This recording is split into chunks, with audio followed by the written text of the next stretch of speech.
तो चलिए शुरू करते हैं। पृथ्वी और उसका सौरिक संबंध। सबसे पहले बात करेंगे प्रकाश चक्र की, यानी कि सर्कल ऑफ इल्यूमिनेशन। वैसी काल्पनिक रेखा जो पृथ्वी के प्रकाशित और अप्रकाशित भाग को बांटती है, इसको हम प्रकाश चक्र कहते हैं। ठीक है। अच्छा, ये आप सभी को पता ही है कि पृथ्वी पर हम जितनी भी रेखाएं हैं, अक्षांश हो गया, देशांतर हो गया, प्रकाश चक्र हो गया, जो भी रेखाएं हैं वो सारी रेखाएं काल्पनिक हैं। तो बेसिकली जो प्रकाश चक्र है वो कैसी काल्पनिक रेखा है, अगर से सिंपल भाषा में समझेंगे तो जो दिन रात को बांटती है उसको हम प्रकाश चक्र या वो काल्पनिक रेखा कहते हैं। ठीक है। अब हम पृथ्वी की गतियों की बात करेंगे तो ये दो प्रकार की होती हैं। ठीक है। एक तो आपका हो गया घूर्णन, यानी कि जो अपने अक्ष पर ही घूमती है, जिसको दैनिक गति कहते हैं, जिसकी वजह से दिन और रात होते हैं। ठीक है। ऐसे देख लेते हैं। पृथ्वी सदैव अपने अक्ष पर पश्चिम से पूर्व में घूमती रहती है, जिसे पृथ्वी का घूर्णन या परिभ्रमण कहते हैं। इसके कारण दिन और रात होते हैं, अतः इस गति को दैनिक गति भी कहा जाता है। आगे बात करते हैं परिक्रमण की या वार्षिक गति की। परिक्रमण मैंने आपको लास्ट क्लास में भी बताया था कि परिक्रमण से मतलब है परिक्रमा करना। ठीक है। पृथ्वी अपने अक्ष पर घूमने के साथ साथ जो सूर्य के चारों ओर एक दीर्घवृत्तीय मार्ग में परिक्रमा करती है, उसे हम परिक्रमण या वार्षिक गति कहते हैं। पृथ्वी को सूर्य की एक परिक्रमा पूरा करने में 365 दिन 6 घंटे का समय लगता है। ठीक है। और किस तरीके से फिर लीप ईयर बनता है ये हम लास्ट क्लास में देख चुके हैं। अब बात करते हैं नक्षत्र दिवस, यानी कि सिडरल डे। एक मध्याह्न रेखा के ऊपर किसी निश्चित नक्षत्र के उत्तरोत्तर 2 बार गुजरने के बीच की अवधि को नक्षत्र दिवस कहते हैं। यह 23 घंटे और 56 मिनट की अवधि का होता है। सौर दिवस, जब सूर्य को गतिहीन मानकर पृथ्वी द्वारा उसके परिक्रमण की गणना दिवसों के रूप में की जाती है, तब सौर दिवस ज्ञात होता है और इसकी अवधि पूरे 24 घंटे की होती है। अब इसे समझ लेते हैं, ये टर्मिनोलॉजी थी, समझ लेते हैं क्या नक्षत्र दिवस है और क्या सौर दिवस है। ठीक है। चलिए, तो देखिए, मान लिया ये सूर्य है और इसके पास ये दीर्घवृत्ताकार में पृथ्वी इसकी परिक्रमा कर रही है। ठीक। अब हमने मान लिया कि पृथ्वी पर ये कोई पॉइंट है जो सूर्य के सामने, हमने ये माना ना कि सूर्य को कोई भी हलचल नहीं हो रही है और पृथ्वी का जो घूर्णन है उसकी वजह से ही ये इसके सामने आ रही है। तो ये कोई पॉइंट माना जो कि सूर्य के सामने आ गया। ठीक। अब क्या होगा कि ये पॉइंट जब पृथ्वी अपने अक्ष पर घूमेगी तो ये पॉइंट कुछ टाइम बाद हो सकता है ये यहाँ होगा, फिर ये यहाँ आ जाएगा। ऐसे करते करते एक समय वो आएगा जब ये पॉइंट फिर से सूर्य के सामने होगा। ठीक है। तो ये पॉइंट सूर्य के सामने कब होगा? जब पृथ्वी अपने अक्ष पर 360 डिग्री घूम चुकी होगी। ठीक। हम ये जानते हैं कि पृथ्वी जो 360 डिग्री अपने अक्ष पर घूम रही है, 1 डिग्री घूमने में उसे 4 मिनट का समय लगता है। ठीक। तो अब वो जब 360 डिग्री घूमेगी तो उसे कितना टाइम लगेगा? 4 मिनट और डिवाइडेड बाई 60 अगर हम उसे घंटों में चेंज करना है। ठीक है। तो इसका मतलब ये है कि 24 घंटे में जो पृथ्वी है वो वापस से उसी पॉइंट पर आ जाती है जब वो सूर्य के सामने होती है। और यही जो है इसको हम सौर दिवस के नाम से जानते हैं। तो आशा है कि आपको सौर दिवस समझ में आ गया होगा। ठीक है। आगे हम देखते हैं कि कैसे नक्षत्र दिवस की बात करेंगे। अब मान लीजिए यहाँ कोई नक्षत्र है। ठीक है। इसका कोई ये पॉइंट था और ये अब पृथ्वी के सामने रहा, जो कि सूर्य के सामने पॉइंट था, ये इसके सामने था। इसी प्रकार रोटेशन करते करते करते करते तो अब होता क्या है, वापस से इसी पॉइंट पर आने में, यानी कि 360 डिग्री घूमने में जब पृथ्वी इसके सामने आएगी तो इस पॉइंट में और जो सौर दिवस का पॉइंट है, ये 360 डिग्री घूमने में इन दोनों के बीच में 1 डिग्री का डिफरेंस आता है। ठीक है। तो अब क्या हुआ, अगर हमें 24 घंटे लगे सौर दिवस को पाने में, तो 1 डिग्री के डिफरेंस का मतलब क्या है, 24 घंटे में से हम 1 डिग्री को कम कर दें तो 1 डिग्री होता है आपका 4 मिनट के बराबर। तो 24 घंटे में से अगर आपने 4 मिनट को माइनस किया तो आपका क्या हो गया, 23 घंटे 56 मिनट। ठीक है, और यही आपका नक्षत्र दिवस होता है, जो कि हमने अभी पढ़ा था। तो हमने यही पढ़ा था कि किसी भी मध्याह्न रेखा पर किसी निश्चित नक्षत्र के उत्तरोत्तर में 2 बार गुजरने की अवधि जो है उसको हम नक्षत्र दिवस कहते हैं, और इसका जो समय होता है वो 23 घंटे 56 मिनट होता है। कैसे होता है ये आपने देख लिया। उसी तरीके से हमने सौर दिवस देखा था कि सूर्य को हमने गतिहीन मान लिया, ठीक है। गति किसकी हो रही है यहाँ पे? पृथ्वी की, और पृथ्वी के द्वारा उसके परिक्रमण की जो गणना है, यानी कि ये जो परिक्रमा कर रही है, इसकी गणना में जब दिवसों के रूप में की जाती है तो सौर दिवस इस तरीके से ज्ञात होता है। और सौर दिवस आपका 24 घंटे का होता है। वो 24 घंटे कैसे होते हैं ये भी हमने यहाँ पे देख लिया। तो यहाँ पर आपको नक्षत्र दिवस और सौर दिवस क्लियर हो गया होगा। चलिए आगे बढ़ते हैं। अब उपसौर की बात करेंगे। पृथ्वी सूर्य की परिक्रमा दीर्घवृत्तीय कक्षा में करती है, जिससे एक कोकस पर सूर्य होता है। जब पृथ्वी सूर्य के अत्यधिक पास होती है उसे उपसौर कहते हैं, और ऐसी स्थिति आपकी 3 जनवरी को होती है, ठीक है। ये मान लीजिए आपका सूर्य है, दीर्घवृत्ताकार में पृथ्वी परिक्रमा कर रही है इसकी। जब बहुत पास होगी, सबसे पास होगी, तो उसको हम उपसौर कहेंगे, और ये जनवरी कब होगी? 3 जनवरी को, ठीक है। ऐसी स्थिति में पृथ्वी और सूर्य के बीच की दूरी 14.70 करोड़ किलोमीटर होती है। वैसे पृथ्वी और सूर्य के बीच की दूरी क्या है ये आप मुझे कमेंट बॉक्स में बताएंगे, ठीक है। तो ये पेरिहीलियन बोलते हैं इसको। अब अपसौर की बात करेंगे, ठीक है, एपीहीलियन। तो इसमें क्या होता है? जब सूर्य से अधिकतम दूरी होती है, ठीक है, उप में कम है, अप में ज्यादा है, ठीक है। तो क्या हो गया? जब ज्यादा दूरी हो गई तो उसे अपसौर कहते हैं। ऐसी स्थिति कब होती है आपकी? 4 जुलाई को, ठीक। ऐसी स्थिति में पृथ्वी और सूर्य के बीच की दूरी जो है वो 15.21 करोड़ किलोमीटर होती है, जब सबसे ज्यादा होती है, ठीक है। उसके बाद एप्साइड रेखा जो होती है, उपसौरिक एवं अपसौरिक को मिलाने वाली जो काल्पनिक रेखा है जो सूर्य के केंद्र से गुजरती है, इसे हम एप्साइड रेखा कहते हैं। चलिए तो थोड़ा सा अब हम एप्साइड रेखा समझ लेते हैं कि मान लीजिए कि अगर हम एक वृत्ताकार पथ की बात करेंगे, ठीक है, तो वृत्ताकार पथ में देखिए क्या होगा कि मान लीजिए कोई चीज केंद्र में है और उसके चारों तरफ कोई चीज घूम रही है, तो उसके लिए हर जगह से दूरी बराबर होगी, ठीक है। मान लीजिए अगर ये सूर्य था और अगर वृत्ताकार पथ होता और पृथ्वी यहाँ होती, तो यहाँ से भी बराबर दूरी होती, यहाँ से भी बराबर होती, यहाँ से भी बराबर होती, यहाँ से भी बराबर होती। लेकिन अभी हो क्या रहा है कि जब पृथ्वी जो है वो सूर्य के दीर्घ वृत्ताकार पथ में घूमती है, ठीक है। दीर्घ वृत्ताकार का मतलब ये है कि इसमें जो होते हैं 2 केंद्र होंगे, ठीक है। तो अगर मान लीजिए सूर्य यहाँ है और पृथ्वी इसके चारों तरफ घूम रही है, ठीक, तो क्या होगा? यहाँ से दूरी जो है वो अलग होगी और यहाँ से दूरी अलग होगी, ठीक। तो इसी तरीके से जब हम मानते हैं कि मान लीजिए ये सूर्य है और जब सूर्य की पृथ्वी परिक्रमा कर रही है, तो क्या होता है कि सबसे पास जो पृथ्वी होगी तो वो कब होगी? ये हो गया पृथ्वी, ठीक है। लगभग इस तरीके से वो पृथ्वी होती है। ये उसका नॉर्थ पोल क्योंकि अपनी धुरी पर झुकी हुई है, ये साउथ पोल हो गया इसका, ठीक है। और हम ये मानते हैं कि ये जो है ये इसको उपसौर मानते हैं कि पृथ्वी इस समय सूर्य के सबसे पास है, ठीक। अब क्या होगा?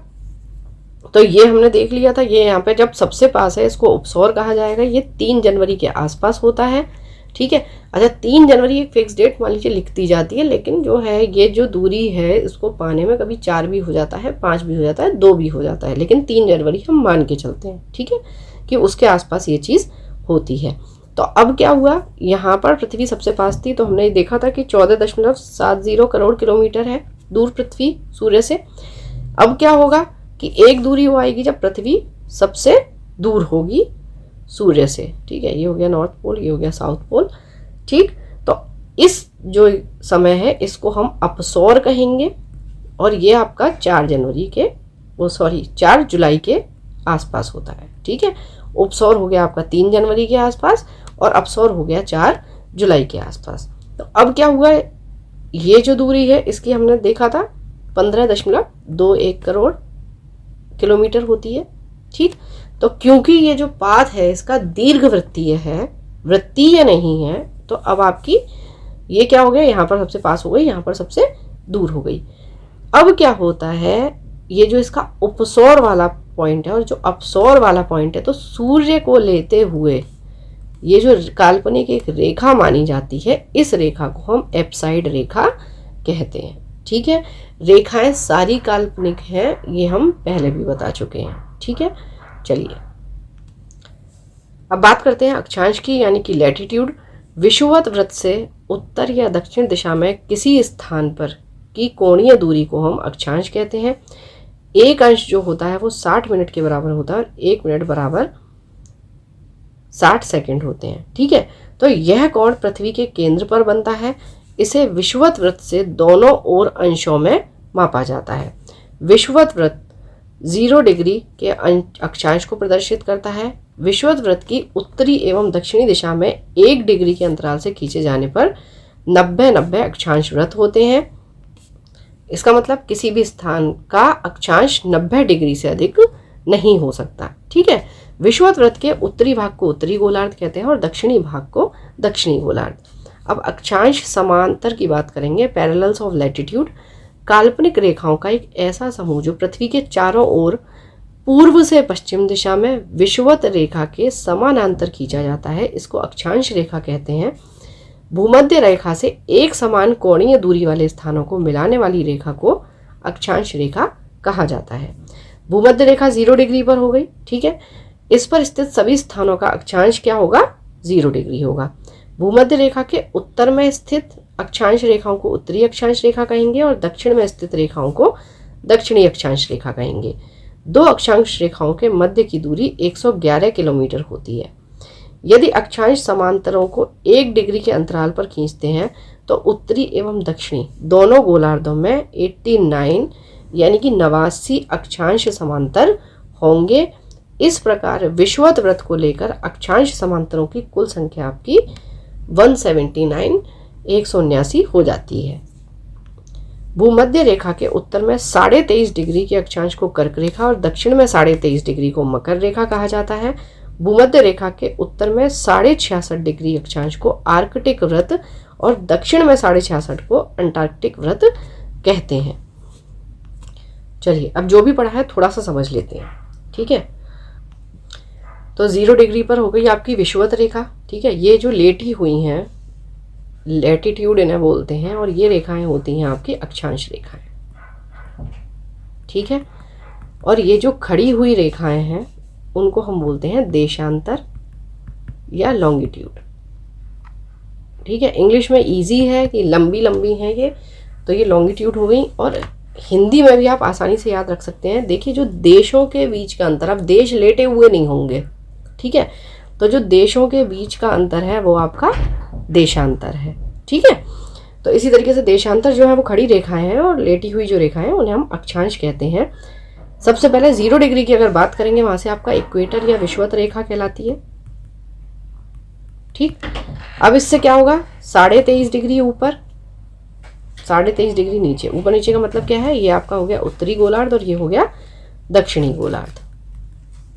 ठीक, तो उसमें क्या होगा, इसको भी आप याद रख सकते हैं। इसको आप याद रख लीजिए कम। ऊपर हो गया कर्क और नीचे हो गया मकर। ठीक है, तो 23.5 डिग्री दोनों ओर, एक साइड कर्क रेखा और एक साइड मकर रेखा होती है। उत्तर में कर्क है, नीचे मकर हो गई। ठीक, इतनी चीज हमें समझ में आ जानी चाहिए। अब हम आगे जाएंगे 60, तो हम बात करेंगे। तो देखिए आप यहाँ से देख सकते हैं कि ये 90 डिग्री से ज़्यादा अक्षांश नहीं हो सकता। दोनों साइड 90-90 डिग्री होता है। और जो अक्षांश समानांतर होंगे वो कितने होंगे, ऊपर होंगे आपके नॉर्थ में 89 और नीचे होंगे 89। तो इस वजह से ये हो गए 179 आपकी रेखाएं। ठीक है, ये आपसे पूछा जाता है। अब 0 डिग्री से आप जब 1 डिग्री पर आएंगे, इन दोनों के बीच की जो दूरी होगी वो होगी 111 किलोमीटर। ठीक है, हर एक अक्षांश के बीच जो दूरी है, यानी कि 2 अक्षांश रेखाओं के मध्य की जो दूरी होती है वो 111 किलोमीटर होती है और कई बार ये एग्जाम में पूछी जा चुकी है। ठीक है, टोटल नंबर पूछा जा चुका है 179, ये आपको याद रखना है। ठीक है, ये ना हो कि आप 90-90 उसको 180 कर दें। ठीक है, 89 है नंबर्स में और वो 179 होता है। आगे अब हमने देखा कि 0 डिग्री पर इक्वेटर है, तो आपको ये ध्यान रखना है, आप 0 डिग्री पर यहाँ पर जो भी कंट्रीज आ रहे होंगे, यहाँ जो भी देश आ जाए, ठीक है, तो उनका जो अक्षांश होगा वो कितना होगा, 0 डिग्री। मान लीजिए 10 डिग्री पर जो भी देश आ रहे हैं उनका अक्षांश 10 डिग्री हो जाएगा। ठीक, ये चीज़ आपको इसमें याद रखनी है। ये थी अक्षांश से संबंधित चीज़ें। तो अब हम देख लेते हैं कि कर्क रेखा किन किन देशों से गुजरती है, फिर मकर देखेंगे, फिर विषुवत रेखा देखेंगे, जिसमें एग्जाम में पूछा जाता है। अच्छा, कभी भी जब आप कंट्रीज़ पर जाएं, स्टेट्स पर जाएं, जैसे आगे भारत की बात होगी तो उसकी जो मध्याह्न रेखा है या उसकी हम जब बात करेंगे, तो जब भी आप शुरू करते हैं, जैसे कि अभी हम कर्क रेखा की बात करेंगे, तो या तो आप पूर्व से पश्चिम जाएं या पश्चिम से पूर्व जाएं, एक लाइन में कंट्रीज़ पर जाएं जिससे कि आप भूलें नहीं। ठीक है, तो मैं पश्चिम से स्टार्ट कर रही हूँ। तो सबसे पहले बात करेंगे हम मैक्सिको, बहामास, पश्चिमी Sahara, Mauritania, Algeria, Mali, Niger, Libya, Egypt, Saudi Arabia, ठीक है, यूएई, ओमान, इंडिया, भारत। ठीक, उसके बाद हम बात करेंगे बांग्लादेश, म्यांमार, चीन और ताइवान। ठीक है, ये सारी कंट्रीज़ हैं जो आपकी कर्क रेखा पर हैं। ठीक है, यह कर्क रेखा इनके बीच से गुजरती है। अब हम बात करेंगे मकर रेखा किन किन देशों से होकर गुजरती है। तो चलिए बात करते हैं हम आगे ट्रॉपिक ऑफ कैप्रिकॉर्न की, कौन कौन से देशों से जाता है। देखिए, चिली, अर्जेंटीना, ठीक है, फिर आपका हो गया देखिए पराग्वे, ब्राज़ील। ठीक, उसके बाद जब आप आगे बढ़ेंगे तो यहाँ आप देखेंगे बोत्सवाना, फिर आपका देखिए ये वाला पोर्शन जो है वो साउथ अफ्रीका का है, और ये जो पोर्शन है ये मोजाम्बिक का है। ठीक है, मोजाम्बिक, देन मेडागास्कर, और मेडागास्कर के बाद जब आप आगे आते हैं तो ये हो जाता है ऑस्ट्रेलिया। ठीक है, तो यहाँ से आपकी मकर रेखा होकर जाती है। तो जब भी आप ये पढ़ें तो आप मैप ज़रूर साथ में लेकर बैठें। ठीक, तो आपकी ट्रॉपिक ऑफ कैंसर हो गई है, ट्रॉपिक ऑफ कैप्रिकॉर्न हो गई है। अब हम देख लेते हैं इक्वेटर यानी कि विषुवत रेखा किन किन देशों से गुजरती है। चलिए अब इक्वेटर की बात करते हैं। तो इक्वेटर से कौन कौन से कंट्रीज जाते हैं। इक्वाडोर हो गया, कोलंबिया, ठीक है, उसके बाद ब्राज़ील, फिर आप आगे आएंगे। अब अफ्रीका की कंट्रीज़ पे देखेंगे तो आपको देखिए यहाँ पर दिखाई देगा गैबन, फिर उसके बाद कांगो गणराज्य, ठीक है, यहाँ पर लिखा हुआ है ये यहाँ पर, फिर डेमोक्रेटिक रिपब्लिक ऑफ कांगो, ठीक है, यानी कि लोकतांत्रिक कांगो गणराज्य। उसके बाद जब हम आगे बढ़ते हैं तो हमें दिखाई देता है यहाँ पर युगांडा, फिर हो गया केन्या, उसके बाद हो गया सोमालिया। ठीक, फिर आप आगे आते हैं तो यहाँ पर आपको दिखता है मालदीव, इंडोनेशिया, ठीक, और इंडोनेशिया के बाद जब आप आगे देखेंगे तो ओशेनिया में एक देश है, यहाँ आगे जाके पापुआ न्यू गिनी के बाद यहाँ पर पड़ता है कहीं आगे, तो वो है किरीबाती। ठीक है, तो ये सारे देश हैं जो आपके, ये हैं आपके इक्वेटर पर जो कंट्रीज़ हैं। अभी मैप के साथ हम सारे कंट्रीज़ को देख चुके हैं, एक बार और रिवाइज कर लेते हैं कि देखिए कर्क रेखा की बात करेंगे तो अब ये पूर्व से हैं, ताइवान, चीन, म्यांमार, बांग्लादेश, भारत, ओमान, संयुक्त अरब अमीरात, सऊदी अरब, मिस्र, लीबिया, नाइजर, अल्जीरिया, माली, मॉरिटानिया, पश्चिमी सहारा, बहामास और मैक्सिको। ठीक है, मकर रेखा की बात करेंगे तो Chile, Argentina, Paraguay, Brazil, Namibia, Botswana, दक्षिण अफ्रीका, मोजाम्बिक, मेडागास्कर और ऑस्ट्रेलिया। विषुवत रेखा की बात करेंगे तो Ecuador, Colombia, Brazil, Gabon, Congo गणराज्य, लोकतांत्रिक कांगो गणराज्य, Uganda, Kenya, Somalia, Maldives, Indonesia और किरीबाती। ठीक, अब हम बात करते हैं देशांतर की। अभी हमने देखा था जो लेटी हुई रेखाएं हैं वो अक्षांश हैं और जो खड़ी हुई रेखाएं उन्हें देशांतर कहा जाता है। ग्रीनविच रेखा से किसी स्थान की कोणात्मक दूरी को उस स्थान का देशांतर कहते हैं। उत्तरी तथा दक्षिणी ध्रुव को मिलाने वाली काल्पनिक रेखाओं को देशांतर रेखा कहा जाता है। देशांतर रेखाओं की लंबाई बराबर होती है, ये रेखाएं समानांतर नहीं होती हैं। ठीक है, ये रेखाएं उत्तरी तथा दक्षिणी ध्रुव पर एक बिंदु पर मिल जाती हैं। आपने देखा होगा इस तरीके की रेखाएं होती हैं। ठीक है, ये ऐसे नहीं होती हैं। ठीक, ध्रुवों से विषुवत रेखा की ओर बढ़ने पर देशांतरों के बीच की दूरी बढ़ती जाती है। ठीक है, जब ध्रुवों से देखिए यहाँ आएंगे तो ये दूरी बढ़ रही है और यहाँ ध्रुवों की साइड ये दूरी कम हो जाती है। ठीक, तो क्या हो रहा है, विषुवत रेखा पर इसके बीच की दूरी अधिकतम होती है 111.32 किलोमीटर होती है। ठीक है, यानी कि दो जो रेखा है यहाँ पर विषुवत रेखा पर, यहाँ पर इसकी दूरी अधिकतम होगी तथा देशांतर रेखाओं को एक समान होने के कारण इसकी गणना में कठिनाई थी। इसलिए क्या हुआ, सभी देशों ने सर्वसम्मति से यह निश्चय किया कि ग्रीनविच वेधशाला जो है यहाँ से गुजरने वाली देशांतर रेखा से हम गणना को शुरू करेंगे। अतः इसे हम प्रधान मध्याह्न रेखा या ग्रीनविच मेरिडियन लाइन भी कहते हैं। यहाँ से ग्रीनविच मेरिडियन टाइम को हम डिसाइड करते हैं। इस देशांतर का मान 0 डिग्री है और इससे हम 180 डिग्री पूर्व तथा 180 डिग्री पश्चिम देशांतर की गणना करते हैं। ठीक है, अब मान लीजिए ये आपकी पृथ्वी है। ठीक है, यहाँ से इन्होंने मान लिया कि ये 0 डिग्री है, तो अब यहाँ जाएंगे 180 डिग्री आपका पूर्व हो गया और 180 डिग्री पश्चिम यहाँ से कैलकुलेट किया जाता है। प्रधान मध्याह्न रेखा की बाईं ओर की रेखाएं पश्चिमी देशांतर और दाहिनी ओर की रेखाएं पूर्वी देशांतर कहलाती हैं। ठीक है, बाईं ओर चलेंगे तो पश्चिमी देशांतर हो गई और पूर्वी ओर चलेंगे तो दाईं ओर चलेंगे तो पूर्वी देशांतर हो गई। यह क्रमशः पश्चिमी गोलार्ध एवं पूर्वी गोलार्ध कहलाते हैं। यानी 0 डिग्री से जब आप दाईं ओर जाएंगे उसे पूर्वी गोलार्ध कहेंगे और जब बाईं ओर जाएंगे तो उसे पश्चिमी गोलार्ध कहा जाएगा।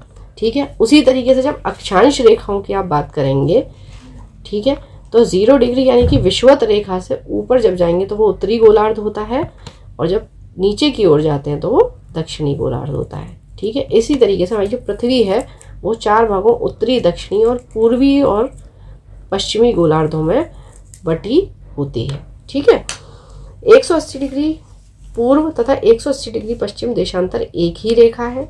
ठीक, जिस प्रकार 0 डिग्री एक रेखा है उसी तरीके से जब आप 180 डिग्री जाएंगे यहाँ से होते हुए, तो चाहे आप पूर्व से जाएं चाहे पश्चिम से जाएं, 180 डिग्री एक ही रेखा है।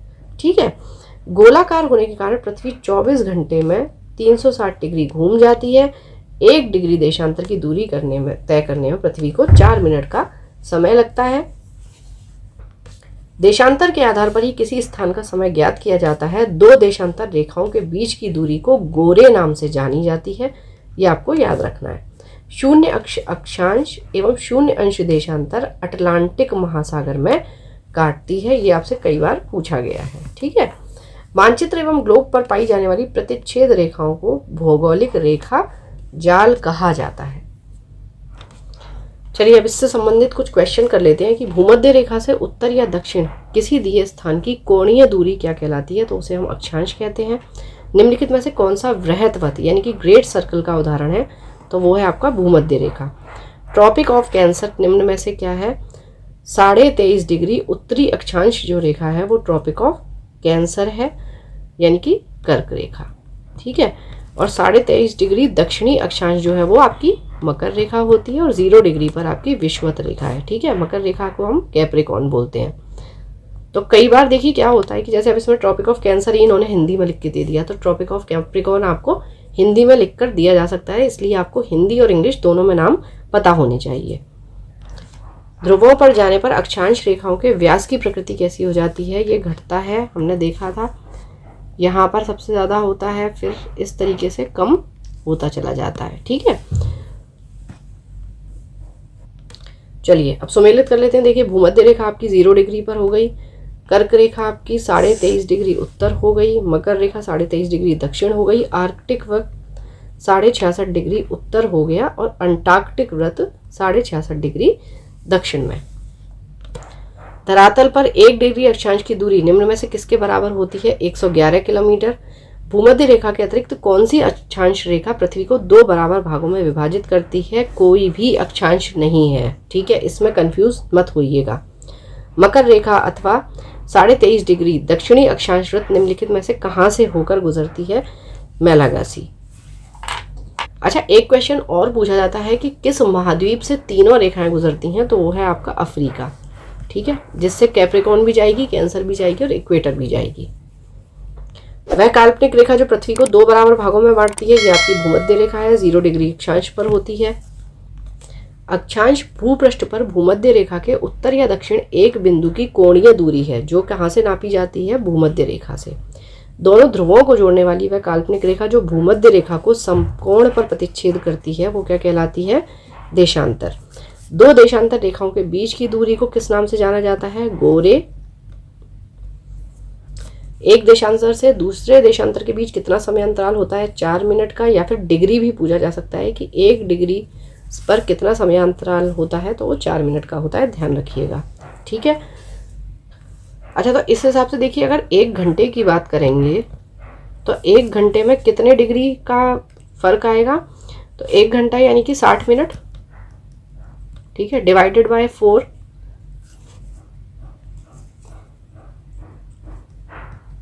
तो आपका कितना हो गया? 1 घंटे में कितनी डिग्री का समय अंतराल होगा? 15 डिग्री। ठीक है, यानी कि कोई भी अगर चलेगा, ट्रेवल करेगा, तो 1 घंटे में कितना चलेगा? 15 डिग्री देशांतर। ठीक है, इसी तरीके से आप कैलकुलेट कर सकते हैं। पृथ्वी पर सबसे उच्चतम तापक्रम रिकॉर्ड किए जाते हैं कहाँ पर? भूमध्य रेखा पर। सबसे ज़्यादा गर्मी होती है यहाँ पे। निम्नलिखित में से कौन सा कथन असत्य है? तो देशांतर रेखाओं की कुल संख्या 180 है, यही आपका गलत है। ठीक है, तो देशांतर रेखाओं की संख्या कुल है कितनी? 360। ठीक है, किसी भी स्थान की ग्रीनविच रेखा से कोणीय दूरी को उस स्थान का देशांतर कहा जाता है। ठीक है, देशांतर रेखाओं के बीच की दूरी विषुवत रेखा पर अधिकतम होती है, ध्रुवों पर 0 होती है। बिल्कुल ठीक है, क्योंकि ये समानांतर नहीं होती हैं, ये इस तरीके से जाके ध्रुवों पर मिल जाती हैं। ठीक, विषुवत रेखा पर देशांतर रेखाओं के बीच की दूरी 111.3 किलोमीटर होती है और अक्षांश रेखाओं पर 111 किलोमीटर डिफरेंस होता है हर एक अक्षांश के बीच में। निम्नलिखित में से कौन सा कथन असत्य है? विषुवत रेखा से ध्रुवों की ओर जाने पर अक्षांश रेखाओं के बीच की दूरी में आंशिक रूप से वृद्धि होती है। ठीक है। ठीक, किसी भी स्थान की प्रधान याम्योत्तर से कोणीय दूरी को उस स्थान का अक्षांश कहा जाता है, ये गलत है, उसका देशांतर कहा जाता है। विषुवत रेखा एक वृहत वृत्त है, सभी देशांतर रेखाएं वृहत हैं। दो अक्षांश रेखाओं के बीच की दूरी लगभग कितनी होती है? 111 किलोमीटर। 1 डिग्री देशांतर की सर्वाधिक दूरी कहाँ पर होगी? विषुवत रेखा पर। कुल अक्षांशों की संख्याएं कितनी हैं? तो देखिए, कुल अक्षांशों की जो संख्या है वो 179 है। ठीक है, इसमें गलत दिया हुआ है। ठीक है, हमने देखा था 89 + 89। ठीक है, ये 178 हुआ, प्लस आपका 1 है विषुवत रेखा। इस तरीके से ये 179 होती हैं, इसको आपको ध्यान रखना है। ठीक, ये ऑप्शन गलत दिए हुए हैं इसमें। चलिए, तो रिवीजन करते रहिए। Thank you for watching, keep learning, stay with me.